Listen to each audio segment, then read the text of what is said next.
Ашы менен тушыны татқан білер, арзаны мен қымбатты сатқан білер дегендей. Түркістан қаласы облыс статусын алғалы бері құрылыс жұмыстарын бір кісідей түсініп қалдық. Басқасын қайдам жаңа әкім Рашид Абатұлы қаламызға әкім болып келген бойда бірден жаяу жүргіншілер жолын жөндеуге кірісті. Шамасы алдыңғы әкім Әліпбек Шәріпбекұлының жақында ғана жасаған жолдары жарамсыз болып тұрғаны ғой.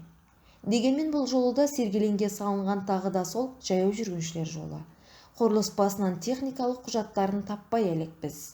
Қадағалаушы орган неліктен салынып жатқан жолдардың сапасын тексермейді деп те ойлаймыз. Құрметті қала әкімі Рашид Абатұлы, Ақсұңқар ұшса тұғыры қалар, қарағай күйсе түбірі қалар деген атам қазақ. Еш нәрсе де мәңгілік емес. Түркістан қаласында басы басталып соңы аяқсыз қалған жұмыстар өте көп. Мемлекет бюджетінен бөлінген қаражаттың талан-таражға түспеуін басты назарға алсаңыз, құрылыс жұмыстарының стандартқа сай болуын қадағалауыңызды сұраймыз.